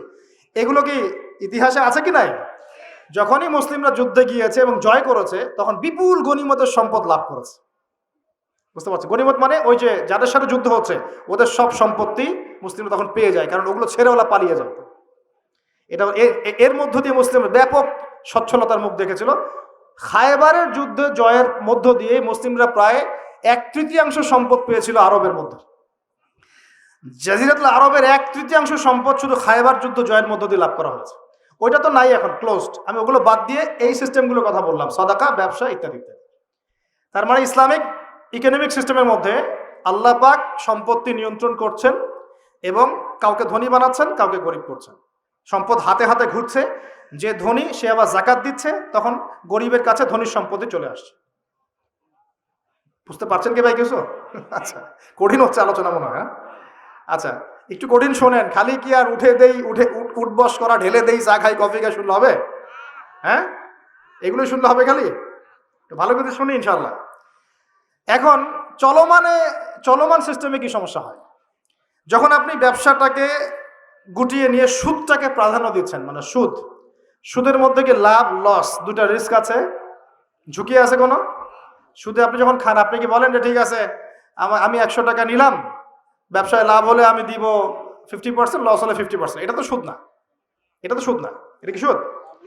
যখন আপনি বলেন যে আমি 100 দিয়েছি, আমাকে 110 দেওয়া লাগবে, 100 দিয়েছি আমাকে 110ই দেওয়া লাগবে, আপনি তো লসের রিস্ক নিবেন না? নিবেন? সুদখোর কি লসের ঝুঁকি নিবে নাকি লাভের শর্তে টাকা দিবে? এখন যখন আপনি লাভ লসের ঝুঁকি নিচ্ছেন না, তখন একজন লাভ করা একজন লস করার কোনো সিস্টেম বাজারে থাকছে না। তখন সম্পদ ধনিক শ্রেণীর হাতে পুঞ্জীভূত হচ্ছে, তারা আস্তে আস্তে ধনী হতে থাকবে, গরিবরা আস্তে আস্তে গরিব হতে থাকবে। এরও উপরে যখন সে আবার জাকাত দিবে না, তখন ওই সম্পদ আবার গরিবের কাছেও ফিরে আসবে না। এভাবে সুদের মধ্য দিয়ে সম্পদ সংকীর্ণ হয়ে যায়, একদম একটা মার্কেট, সমাজ, রাষ্ট্র ম্যাসাকার অবস্থা, দেউলিয়া হয়ে চলে যাবে। একটা একটা করে কথা বলেছিলাম, ফলেছিল কি অর্থনীতির কথাগুলো? পাকিস্তানের কথা ফলেছে? পাকিস্তানের সামনে আরো ভয়াবহ পরিণতি আছে। আর এগুলো থেকে শিক্ষা না নিতে পারলে আমাদের সামনে ক্ষতি আছে। এগুলো বলবেই বাকে, বুঝাবেই বাকে। আর আল্লাহ পাক আমাদের কথা গ্রহণ করার মানসিকতা দান করুন। কমপক্ষে কথাগুলো শুনে একটু যাচাই করার তৌফিক আল্লাহ দান করুন। যাচাই করার পর যদি দেখা যায় যে হ্যাঁ ঠিকই বলেছে ছেলেটা, বা কম কিছুটা হলেও ঠিক বলেছে, ওইটুকু অন্তত গ্রহণ করার তৌফিক আল্লাহ দান করুন। একবারে যদি নেগলেক্ট করে দূর এইসব কথা শোনারই দরকার নাই, তাহলে তার কিছু হইল না। সমস্যা নাই, আমাদের কাজ কি? ফাযাক্কির ইন্নামা আনতা মুযাক্কির। আল্লাহ পাক আল্লাহর দ্বীনের দায়ীদের দায়িত্ব দিয়েছেন, তোমরা উপদেশ দিবে, তোমরা শুধু উপদেশ দাতা। লাস্তা আলাইহিম বিমুসাইতির। কারো প্রতি তোমরা দারোগা নাও, চাপ দিয়ে মানাতে হবে, এই দায়িত্ব তোমাকে দেওয়া হয় না। জাস্ট বলে দিয়ে চলে আসে সামনে। ফাযাক্কির ইন্নাফাআতিয যিকরা। তুমি উপদেশ দিবে হে নবী। সায়াযাক্কারু মান ইয়াখশা। যে উপদেশ গ্রহণ করবে সে শীঘ্রই গ্রহণ করবে, যে আল্লাহকে ভয় করে সে শীঘ্রই উপদেশ গ্রহণ করবে ইনশাআল্লাহ তাআলা। প্রিয় ভাইরা, তো এখনকার চলমান বিশ্বের ইকোনমিটা হচ্ছে সুদ ভিত্তিক। এই কারণেই ইকোনমিক সমস্যাগুলো, মন্দাগুলা, স্যাংশনগুলা, করাপশনগুলা, এগুলো সুযোগ থেকে যায়। আদারওয়াইজ ইসলামিক ইকোনমিক সিস্টেম পরিপূর্ণরূপে থাকলে এই সমস্যাগুলো হতো না। রমজান মাসে ওয়াদা নাম্বার 5, কয়টা ওয়াদা করছেন এই পর্যন্ত ভাই? 4টা। ওয়াদা নাম্বার 5 হচ্ছে রমজান মাসে যার যার জাকাত ফরজ হয়, জাকাত অবশ্যই জাকাত আদায় করে দিবেন ইনশাআল্লাহ। করবেন কি না? আপনারা কি মনে করেন যে নামাজই খালি ফরজ, জাকাত ফরজ না? জাকাত ফরজ না? যে কেউ যদি মনে করে নামাজ ফরজ, জাকাত ফরজ না, সে ব্যক্তি কাফের। হ্যাঁ, আমার ফতোয়া না, যে কোনো আলেমকে জিজ্ঞাসা করেন না, যে কোনো মাযহাবের আলেমকে জিজ্ঞাসা করেন, যে কোনো মাযহাবের। মান ফাররাকা বাইনাস সালাতি ওয়াজ যাকাত। যে ব্যক্তি সালাত এবং যাকাতের মধ্যে পার্থক্য করে, সে ব্যক্তি মুসলিম মিল্লাত থেকে খারিজ হয়ে যাবে। আবু বকর সিদ্দিক রাদিয়াল্লাহু আনহুর যুগে কিছু মানুষ যাকাত দিত না, দিতে চায় নাই। আবু বকর সিদ্দিকের মতো নরম মানুষ না মনে হয়, নরম মানুষ, নামাজে দাঁড়ালেই ঝরঝর করে কান্না শুরু করেন, নরম মনের মানুষ, তিনি যাকাত অস্বীকারীদের বিরুদ্ধে যুদ্ধ করলেন। ইতিহাস পড়ে দেখেন। তারপরে তারা ভয়ে যাকাত দেওয়া শুরু করলো। একজনের বিরুদ্ধে অ্যাকশন নেওয়া হয়েছে, বাকিরা ভয়ে যাকাত দেওয়া শুরু করেছে। রাষ্ট্রীয় কোষাগার সমৃদ্ধ হলো। মুসলিমরা কি ওই সময় সুদের মধ্য দিয়ে রাষ্ট্রীয় কোষাগার বৃদ্ধি করত? যাকাত ছিল, গনিমত ছিল, সাদাকা ছিল, ব্যবসা ছিল, কৃষি ছিল, এইগুলোর মধ্য দিয়ে তারা সমৃদ্ধ হতো। আর এই সমৃদ্ধি দিয়ে আমরা প্রায় 1200 বছর বিশ্ব শাসন করেছি। কত বছর? 1200 বছর আমরা বিশ্ব শাসন করেছি। আর এখন আমাদেরকে চাইতে হয়, লোন দেন, এই করেন, সেই করেন। আমাদেরকে নিচের হাত হইতে হয়েছে, নিচের হাত। কি লজ্জা আমাদেরকে নিচের হাত হতে হয়েছে, ওরা এখন উপরের হাত। ওরা আমাদেরকে এখন অনুদান দেয়, আবার সুদের শর্ত দিয়ে দিবে। আপনারা তো IMF বুঝবেন না, ওইটাতে আমি যাচ্ছি না। এমন কিছু শর্ত দিবে যেটা রাষ্ট্রের গলার দড়ি চিপে রেখে দিবে একেবারে। এটা যারা এখানে বিজ্ঞ ব্যক্তিত্বরা আছেন তারা বুঝবেন আমার কথা। গলার মধ্যে দড়ি দিয়ে ফাঁস লাগিয়ে রেখে দিবে, এর নাম লোন দেওয়া। গলায় দড়ি দিয়ে ফাঁস ধরে রেখে দিবে, এর নাম লোন দেওয়া। দিবি না মানে টান দিয়ে নিয়ে নিবে। তারপর শ্রীলঙ্কা বানায় রেখে দিবে একেবারে। শ্রীলঙ্কা এমনি হয়েছে নাকি? ওর গলায় আগে রশি পরাইছে, নে তুই নে, এগুলো সব নে। রশি আস্তে আস্তে টান দিছে দিয়ে এক পর্যায়ে যখন দেখছে এ তো আর আমার কিছু শোধ করতে পারবে না, টান দিয়ে সব নিয়ে নাও, দেউলিয়া শেষ নাই। শিক্ষা বিশ্ব বুঝতে হবে, কোরআন সুন্নাহ আল্লাহ পাক শুধু এই যে ঝাড়ফুঁক করার জন্য আর তাবিজ করার জন্য, হ্যাঁ, শুধু বরকত নেওয়ার জন্যই নাজিল করেন নাই। কোরআন এবং সুন্নাহ আল্লাহ পাক নাজিল করেছেন যাতে কোরআন সুন্নাহ দিয়ে আমরা চলমান সমাজের, বিশ্বের সমস্ত সমস্যাগুলোর সমাধান খুঁজে বের করতে পারি। না কি মনে হয় আপনাদের? এই জন্য আল্লাহ নাজিল করেন নাই। আমি একটা আয়াত বলি তাহলে বুঝবেন। আল্লাহ বলেছেন সূরা নাহল আয়াত নাম্বার 89, সূরা নাহল আয়াত নাম্বার 89 আল্লাহ পাক বলছেন, বিসমিল্লাহির রহমানির রহিম, ওয়া নাযালনা আলাইকাল কিতাব। হে নবী, আমি আপনার প্রতি এমন একটা কিতাব নাজিল করে দিয়েছি, মানে কোরআন, তিবিয়ানান লিকুল্লি শাই, যে কিতাব প্রতিটা বিষয়কে ব্যাখ্যা করবে ইনশাআল্লাহ। ব্যাখ্যা করে কিনা? কোরআন প্রতিটা বিষয়কে ব্যাখ্যা করে কিনা? ওয়া হুদান, এবং কোরআন হবে আমাদের জন্য হেদায়াত, মানে পথনির্দেশ, গাইডেন্স। ওয়া রাহমাতান, এবং আল্লাহর পক্ষ থেকে রহমত, দয়া। ওয়া বুশরা লিল মুসলিমিন, আর মুসলমান জাতির জন্য এই কোরআন হচ্ছে সুসংবাদ। বলি সুবহানাল্লাহ। এই কোরআন যদি পড়ি না, বুঝি না, আমল করি না, তাহলে এর সমাধান কেমন করে বের করব? আল্লাহ পাক আমাদেরকে এমন ওলামায়ে কেরাম দান করুন, এমন প্রজন্ম দান করুন, এমন যুব সমাজ দান করুন, এমন নেতৃত্ব দান করুন, যারা কোরআন এবং সুন্নাহর জ্ঞান দিয়ে পুরো বিশ্বটাকে শাসন করতে পারবে ইনশাআল্লাহ। আল্লাহ পাক, আমি দোয়া করি আল্লাহ পাক আমাদের ঊর্ধ্বতন কর্তৃপক্ষ সহ সবাইকে এমন হেদায়েত দান করুন, যে হেদায়েতের আলোকে তারা কোরআন সুন্নাহর কাছে এমনভাবে আত্মসমর্পণ করবে যে ওই হেদায়েতের আলো নিয়ে, ওই আলোর মশাল নিয়ে ইনশাআল্লাহ বিশ্বটা জয় করবে ইনশাআল্লাহ। এমন প্রজন্ম আসবে ইনশাআল্লাহ। যদি এই এস্টিমেশনগুলা, প্রেডিকশনগুলা ফলে, এরকম প্রজন্ম যে আসবে এটাও একদিন ফলবে ইনশাআল্লাহ। আমরা জানি সভ্যতা শুরু হয়েছিল নবী দ্বারা, শেষ হবে কি? নবী দ্বারা। এবং আল্লাহ রাব্বুল আলামিন বিশ্বে এখন অনেক কিছু ঘটনা বাকি রেখেছেন। তার মধ্যে একটা শ্রেষ্ঠ ঘটনা হচ্ছে এই বিশ্বে কিয়ামত হবে না যতদিন পর্যন্ত না মুসলমানরা আবার বিশ্ব শাসন করছে। ততদিন পর্যন্ত এই বিশ্বে আল্লাহ বা কিয়ামত দিবেন না ইনশাআল্লাহ তাআলা। আমি স্টাডি করেই কথা বলছি, আমি আমার টুপি থেকে কথা বলছি। ততদিন পর্যন্ত এই বিশ্বে কিয়ামত হবে না ইনশাআল্লাহ, যতদিন পর্যন্ত না মুসলমানরা এই বিশ্বটাকে আবার শাসন না করছে। বিশ্বাস করলেন না? আমরা এখন হতাশ। প্রিয় ভাইরা, কিভাবে সম্ভব হবে? আগে তো আমাদের সবাইকে জ্ঞান অর্জন করতে হবে নাকি? তাহলে আমরা নিয়াত করতে পারি কি, 7 নাম্বার ওয়াদা করতে পারি যে আমরা সবাই কোরআন এবং সুন্নাহর ইলমটা অর্জন করব ইনশাআল্লাহ। কমপক্ষে বেসিক কিছু জ্ঞান অর্জন করব ইনশাআল্লাহ। আমি বলছি না যে সবাইকে মুফতি হওয়া লাগবে, সবাইকে দায়ী হতে হবে, সবাইকে একদম মুফাসসির হতে হবে, এটা জরুরি না, এটা মানুষ পারবেও না। কিন্তু কমপক্ষে ইসলামের বেসিক জিনিসগুলো কি আমরা শিখতে পারি না ভাই? এটা শেখার জন্য কি খুব কষ্ট করতে হবে? আল্লাহ পাক আমাদের সবাইকে খাস নিয়াত করার তৌফিক দান করুন, খালেস নিয়াত করার তৌফিক দান করুন। দ্বীনের জ্ঞান অর্জন আল্লাহ পাক ফরজ করেছেন ভাই। দ্বীনের জ্ঞান অর্জন করা মুস্তাহাব বিষয় নয়, নফল কিছু নয়।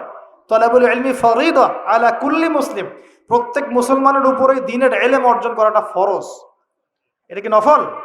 আমরা নিজেরা অর্জন করব, আমাদের সন্তানদেরকে শেখাবো, মা বোনদেরকেও শেখাবো ইনশাআল্লাহ। মা বোনদেরকে শেখানো লাগবে না ভাই? খালি চুলাই ঠেলবে সারা জীবন? নাকি দ্বীনের কিছু জ্ঞান অর্জন করাতে হবে? নাকি করাতে হবে? আল্লাহ পাক আমাদের সবাইকে আদর্শ ইসলামিক পরিবার দান করুন বলি আমি। যে কথা বলতে গিয়ে এসেছি, গভীরে চলে গেছিলাম।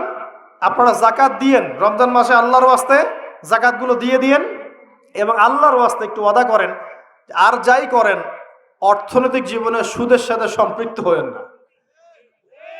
হবেন? সুদের পাপ কি? নিজের মায়ের সাথে জেনা করা।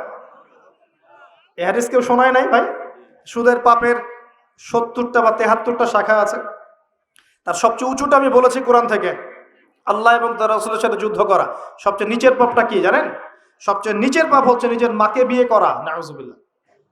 নিজের মাকে কেউ বিয়ে করে? এর চাইতেও জঘন্য কাজ হলো সুদ খাওয়া, কারণ সুদের মধ্য দিয়ে মানুষের রক্তকে চুষে খাওয়া হয়। আর মেরাজের রাতে যখন নবী সাল্লাল্লাহু আলাইহি ওয়াসাল্লাম, যে মেরাজের কথা বলছিলাম, তিনি আল্লাহর সাথে সাক্ষাৎ করতে গিয়েছিলেন, তখন জাহান্নামের অনেক আযাব তিনি দেখেছেন। আর কিছু প্রশ্ন করতে পারে মানুষ যে জাহান্নাম কি তাহলে আগে তৈরি হয়ে আছে, আযাব কি এই সেই, এগুলো অ্যান্সার দেওয়ার জন্য আরেকটা লেকচার লাগবে। মনে রাখবেন, সময় সময় এর নিয়ন্ত্রণ আল্লাহর হাতে। আমাদের কাছে অতীত, বর্তমান, ভবিষ্যৎ এই বিষয়গুলো আছে, আমাদের টাইম ফ্রেমের মধ্যে এটা আছে। আল্লাহ পাকের কাছে এইভাবে সময় না যে অতীত একটা, এটা বর্তমান, এটা ভবিষ্যৎ, এমন নয়। সবকিছু আল্লাহর সামনে, সবকিছু সবকিছু। আমরা যেখানে ঘুরি, এই সৌরজগতে আমরা ঘুরছি, এই যে ওয়াজ করছি যখন আমরা, এখনো জমিনটা ঘুরছে, ঘুরছে কিনা? আমাদেরকে নিয়ে পৃথিবী ঘুরছে শূন্যের মধ্যেই। সুবহানাল্লাহ বলেন। আমাদেরকে নিয়ে পৃথিবী এখনো এই মুহূর্তেও শূন্যের মধ্যে ঘুরছে, আসমানে ঘুরছে, ঘুরছে কিনা? আমরা কি টের পাচ্ছি? টের পাচ্ছি না। সূর্য উঠছে, আমাদের কাছে মনে হয় যে একটা দিন আসলো, ডুবলো, একটা রাত হয়ে গেল। যদি আল্লাহ পাক পৃথিবীর ঘোরার গতিটাকে কমায় দেন, তাহলে কি হবে জানেন? দিন রাত লম্বা হয়ে যাবে। বুঝেন না মনে হয়? আল্লাহ পাক যদি এই যে আমরা ঘুরছি মনে করেন এভাবে, আল্লাহ যদি গতিটাকে কমায় দেন, আস্তে আস্তে ঘুরে, তাহলে দিন রাত লম্বা হয়ে যাবে। বিজ্ঞানীরা বলে, এটা বিজ্ঞানীদের কথা, এটা আমার কথা না, বিজ্ঞানীরা বলে তখন আমাদের দাড়ি চুলও নাকি পাকবে না, বয়সও নাকি বাড়বে না। যাই হোক, ওটা ওদের ওদের থটস, এটা আমাদের থটস না। আলোর বেগে যদি মানুষ মহাবিশ্বে মহাকাশে সফর করতে পারে, আলোর বেগের চেয়ে বেশি বেগে, এখনকার সায়েন্সরা বলে, ওরাই বলে যে মানুষ তখন ফিউচারে চলে যেতে পারে, ভবিষ্যতে যেতে পারবে আলোর বেগে যদি সফর করতে পারে। এটা ওদের কথা, আমরা এইসব আলোচনা যাচ্ছি না। বলছি সময়ের নিয়ন্ত্রণ কার হাতে? আল্লাহর হাতে। বারজাখ বলে একটা জগৎ আল্লাহ তৈরি করেছেন। কি নাম? বারজাখ। এই জগৎটা হচ্ছে আমাদের দুনিয়ার জগৎ আর জান্নাত জাহান্নামের যে কিয়ামতের দিন, এর মাঝখানের একটা জায়গা। এখানে ইল্লিন আর সিজ্জিন দুটো স্তর আছে, একটা নাম ইল্লিন, একটা সিজ্জিন। এই দুনিয়ার নেককার মানুষ যারা, তাদের আত্মাগুলোকে আল্লাহ পাক এই যে ইল্লিনে নিয়ে গিয়ে রেখে দেন। আর দুনিয়াতে যারা পাপাচারী, তাদের আত্মাগুলোকে আল্লাহ পাক সিজ্জিনে রেখে দেন। এই যে কবরের যে আযাব, যে আমরা একটা কথা বলি, এটা আযাব বলে রুহের আযাব। কিসের আযাব? রুহ। দেহ তো আপনার নাই, ওখানে দেহ আছে? দেহ তো পচে গেছে, গলে গেছে, তাহলে আযাবটা কিসের? রুহের। বুঝাচ্ছি, আমি এই পড়াশোনাটা করেছি ইমাম গাজ্জালী রাহিমাহুল্লাহর বই থেকে। এত গভীর মানে লেখা, মানে ধরতে গেলেও মনে হয় যে একটা লাইন 10 বার পড়তে হচ্ছে। একটা এক্সাম্পল দিয়ে তিনি বুঝাচ্ছেন এভাবে। তিনি বলছেন এটা একটা উদাহরণ মাত্র, এটাই প্রকৃত ব্যাখ্যা না, একটা উদাহরণ মাত্র। বোঝানোর চেষ্টা করছেন তিনি এভাবে যে আমরা যখন ঘুমাই, অনেকে ভালো স্বপ্ন দেখেন না? ভালো স্বপ্ন দেখে আপনার কাছে ভালো লাগছে, খুব মজা লাগছে না?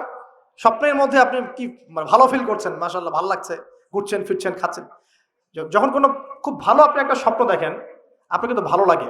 আপনি স্বপ্নে ঘুমন্ত অবস্থাতেই আপনি স্বপ্নে বাস্তবের ফিলিংস পাচ্ছেন, এমন হয় না? আল্লাহ পাক যদি আপনাকে স্বপ্নের মধ্যে রেখে দেন, ধরেন 1 বছর 1.5 বছর 2 বছর, তার মানে 1-2 বছর আপনি স্বপ্নের মধ্যেই বাস্তবের ভালো লাগার ফিলিংসটা পেতে থাকবেন, কিন্তু আপনি ঘুমিয়ে আছেন। বাইরে থেকে আমি আপনাকে দেখছি যে আপনি ঘুমিয়ে আছেন, কিন্তু আপনি ঘুমন্ত অবস্থাতেও ভালো স্বপ্ন দেখেই ভালো ফিল করছেন। তিনি বোঝাচ্ছেন, উদাহরণ দিয়ে বোঝাচ্ছেন, এটা কিন্তু ব্যাখ্যা নয়, জাস্ট একটা বুঝাচ্ছেন উদাহরণ দিয়ে। আল্লাহ পাক যখন শহীদদের রূহগুলোকে জান্নাতে রেখে দেন, জান্নাতে তারা এইভাবে রূহগুলো ঘুরতে থাকে, ফল ফলাদি খেতে থাকে, পাখির মধ্যে রূহ দিয়ে দেন, সবুজ পাখি, এই পাখি উঠতে থাকে, তারা ভালো ফিল করতে থাকে। ওই হায়াতটাকে আল্লাহ পাক তাদের কাছে বাস্তব বানিয়ে দিয়েছেন। কথা বুঝতে পারছেন? ওই হায়াতটাকে আল্লাহ পাক তাদের কাছে বাস্তব বানিয়ে দিয়েছেন। তাদের কাছে মনে হচ্ছে এটাই বাস্তব, এটাই জগৎ। আল্লাহ চাইলে করতে পারেন না? একটা ঘুমন্ত মানুষকে যদি আল্লাহ করতে পারেন, তাহলে শহীদদের ব্যাপারে করতে পারেন না? পারেন। আবার ধরেন একজন মানুষ পাপাচারী, আপনি কখনো কখনো স্বপ্ন দেখেছেন, ভয়ের স্বপ্ন, আটকে উঠছেন, শ্বাস বন্ধ হয়ে যাচ্ছে, এমন হয়নি অনেকদিন? আর হবে তো বেশি, কারণ কানে তো হেডফোন দিয়ে গান শোনেন, আর হেডফোন কানে দিয়ে ঘুমান, FM শুনতে শুনতে ঘুমান। হ্যাঁ, এই কি করতে করতে ঘুমান। ঘুমানোর আগে তো দোয়া কালাম নাই, দোয়া কালাম মাসনুন দোয়া কালাম তো নাই, সূরা মুলক নাই, সূরা বাকারা শেষের আয়াত নাই, ইত্যাদি নাই, পবিত্রতা নাই, বিছান ছাড়েন না, লাইটস অফ করেন না। আপনার সুন্নত মাফিক তো ঘুমাচ্ছি না আমরা। ঘুমানোর কতগুলো সুন্নত জানেন? ঘুমানোরই কত সুন্নত আছে। ইস্তেঞ্জা করতে হয়, অজু করে আসতে হয়, পারলে মেসওয়াক করে নেয়, বিছান ঝাড়তে হয়, বিসমিল্লাহ বলে লাইট অফ করতে হয়, দরজায় খিল দিতে হয়, পাত্র যদি থাকে খাবার পাত্র, পানির পাত্র ঢেকে দিতে হয়, তারপরে পড়তে হয় বিছানায় গিয়ে আয়াতুল কুরসি, সূরা বাকারা শেষের 2-3টা আয়াত, সূরা ফালাক নাস ইখলাস, হাত একত্রিত করে ফু দিয়ে সারা গা মাসাহ করতে হয়। ডান কাত হয়ে আল্লাহুম্মা বিইসমিকা আমুতু আহইয়া বলে এই যে 33 বার সুবহানাল্লাহ, 33 বার আলহামদুলিল্লাহ, 34 বার আল্লাহু আকবার পড়তে পড়তে ঘুমাতে হয়। কয়জন জানে কয়জন ঘুমানোর সুন্নত? ঘুমানোর আগে এখন কানে হেডফোন, ব্লুটুথ, হাবি জাবি এইসব দিয়ে যুবকরা ঘুমাচ্ছে। প্রতিটা কাজ নবীর সুন্নত মতো করার চেষ্টা করবো, আল্লাহ পাক তৌফিক দান করুন। এই যে 9 নম্বর ওয়াদা করেন, জীবনের প্রতিটা কাজ নবীর সুন্নাহ মতো করবেন। রাজি আছেন ইনশাআল্লাহ? একদম চেহারা থেকে শুরু হবে, চুল দাড়ি পোশাক আশাক থেকে শুরু হবে। আল্লাহ পাক যত উপরে নিয়ে যাবেন, আপনি যেখানেই যান নবীর সুন্নত বাস্তবায়ন করবেন ইনশাআল্লাহ তাআলা। আল্লাহ পাক তৌফিক এনায়েত করুন, বলি আমিন। মনে করেন খারাপ স্বপ্ন দেখছেন, খারাপ স্বপ্নে এখন আপনি কষ্ট পাচ্ছেন, দেখছেন যে পানিতে ডুবে যাচ্ছেন, দেখছেন যে আপনি আগুনে পুড়ে যাচ্ছেন, নাউজুবিল্লাহ, দেখছেন যে আপনি হয়তো কেউ আপনার শ্বাস গলা চিপে ধরেছে ইত্যাদি, মানে আপনি কষ্ট পাচ্ছেন। বাহির থেকে কিন্তু আমি আপনার কষ্ট বুঝতে পারবো না, পারবো? আপনি ঘুমিয়ে আছেন, ঘুমিয়ে আপনি কষ্ট পাচ্ছেন। এখন এই ঘুমন্ত কষ্টের স্বপ্নটাকে আল্লাহ পাক যদি 5 বছর লম্বা করে দেন, পারবেন কি না? আল্লাহ পাক পারেন কি না? 5 বছর ঘুমিয়ে আছেন, আপনি উঠতে পারতেছেন না। এখন এখন এটা হয় না, আল্লাহ চাইলে পারেন, সম্ভব কি না? আল্লাহ পাক 309 বছর ঘুম পাড়া রাখেন নাই মানুষকে? আছে না দলিল? কোরআনে আছে না? কোন সূরায়? এই তো মাশাআল্লাহ, মাশাআল্লাহ, সূরা কাহফে আছে না? 309 বছর আল্লাহ পাক 9 জন 10 জন ছেলেকে ঘুম পাড়া রাখছেন না? রাখছেন। তো এখন মনে করেন যে আল্লাহ পাক আপনাকে ওই কষ্টের আযাবটাকে লম্বা করে দিলেন, কষ্টের এই স্বপ্নটাকে লম্বা করে, তাহলে আপনি কিন্তু ঘুমের মধ্যেও কষ্ট ফিল করবেন। এখন কবরে যদি আল্লাহ পাক বারজাখের জীবনে সিজ্জিনে কিছু আত্মাকে রেখে আত্মাগুলোকে আযাব দেন এবং ওইটাকেই যদি তাদের কাছে বাস্তব ফিল দিয়ে দেন, তাহলে কি তার আযাব পাবে না? অনেক ব্যাখ্যা আছে যেগুলো নিয়ে আলাদা লেকচার দেওয়া লাগে। এতটুকু বোঝেন যে আল্লাহ পাক ইন্নাল্লাহ আলা কুল্লি শাইইন কাদির, আল্লাহ পাক প্রতিটা বিষয় সম্পর্কে ক্ষমতাবান। আল্লাহ পাকের হাতেই সব ক্ষমতা, আল্লাহ সব করতে পারেন। যে আল্লাহ পাক আমাকে শ্বাস নেয়ার ক্ষমতা দিচ্ছেন, নিঃশ্বাস নিচ্ছি, একটা নিঃশ্বাসের দাম কি অন্য কেউ দিতে পারবে? যে আল্লাহ পাক এনভায়রনমেন্ট, বায়ুমণ্ডলের মধ্যে নাইট্রোজেন গ্যাস দিয়ে দিয়েছেন, এই গ্যাস কি কে দিয়ে, অন্য কেউ দিয়েছে? যে আল্লাহ পাক শ্বাস নেয়ার জায়গা দিয়েছেন, আমাদের হার্ট যে পাম্প করছে, জন্মের সময় থেকে পাম্প করছে, এখন পর্যন্ত থামে নাই। একদিন 1 মিনিটের জন্য থেমে গেলেই শেষ। এটা কে চালু করে রেখেছে? যে আল্লাহ এত কিছু করতে পারেন, সেই আল্লাহর পক্ষে নবী সাল্লাল্লাহু আলাইহি ওয়াসাল্লামকে তার কাছে নিয়ে যাওয়া, এই আযাবগুলো দেখানো এমন কঠিন কিছু? এগুলো নিয়েও এখন মানুষ প্রশ্ন তোলে। ঈমান কোন জায়গায় চলে গেছে চিন্তা করেন। তো এখানে নবীজি অনেকগুলো শাস্তি দেখেছেন, তার মধ্যে একই পাপের কারণে তিনটা শাস্তি দেখেছেন। কয়টা ভাই? এই সেই বিখ্যাত পাপের নামটাই হচ্ছে সুদ। কি নাম সেই পাপের? একবার দেখেছেন কিছু লোককে রক্তের নদীতে ফেলে দিয়ে মাথা ফাটিয়ে দেওয়া হচ্ছে। জিজ্ঞাসা করলেন এরা কারা? জিবরাইল আলাইহিস সালাম বলছেন এরা আপনার উম্মতের সেই সব ব্যক্তি যারা সুদখোর ছিল। রক্তের নদী কেন? কারণ রক্ত চুষে খাইতো তারা মানুষ। মাথা কেন ফাটাই দেওয়া হচ্ছে? কারণ এই মাথা দিয়েই বলেছিল ইন্নামাল বাইউ মিসলুর রিবা, ব্যবসা সুদ একই জিনিস। এই শয়তানি মাথা থেকে বেরোয়েছিল, এই কারণে মাথা ফাটিয়ে দেওয়া হচ্ছে। আর একটা শাস্তি দেখেছেন, তারা পাথর খাচ্ছে, পাথর, বড় বড় পাথর খাচ্ছে, পিছনের রাস্তা দিয়ে পাথর বের হয়ে যাচ্ছে। জিজ্ঞাসা করলেন কাদের, কি কারণে শাস্তি দেওয়া হচ্ছে? জিবরাইল আলাইহিস সালাম বললেন এটাও সুদের কারণে। আরেকটা দেখলেন যে এক ব্যক্তি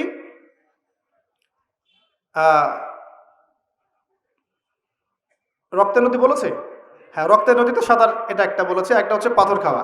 আরো একটা শাস্তি দেখেছেন নবী সাল্লাল্লাহু আলাইহি ওয়াসাল্লাম, এটাও সুদের কারণে। এই মুহূর্তে বলে গেছে তিনটা পাপ। হ্যাঁ, না না, ও মনে পড়েছে, শুকরিয়া, আল্লাহ শুকরিয়া। 3 নাম্বারটা দেখেছেন তিনি, যে কিছু মানুষ শুয়ে আছে আর এই পেটটা, এই বাড়ি, আমাদের বাড়ি যেমন উঁচু, বাড়ির মতো উঁচু হয়ে আছে পেটটা, আর পেটের ভিতরে অজগরের মতো বড় বড় সাপ কিলবিল কিলবিল করছে। এই 3টা শাস্তি তিনি দেখেছেন। দেখে জিবরাইল আলাইহিস সালামকে বলছেন এই 3টা শাস্তি কি কারণে? 3টার ক্ষেত্রেই জিবরাইল আলাইহিস সালাম বলেছেন সুদের কারণে, সুদের কারণে, সুদের কারণে। আল্লাহ পাক আমাদেরকে হেফাজত করুন বলি আমি। 10 নাম্বার নিয়াত, আমরা সবাই হালাল খাওয়ার চেষ্টা করবো ইনশাআল্লাহ। আমরা হারামের দিকে যাবো না ইনশাআল্লাহ।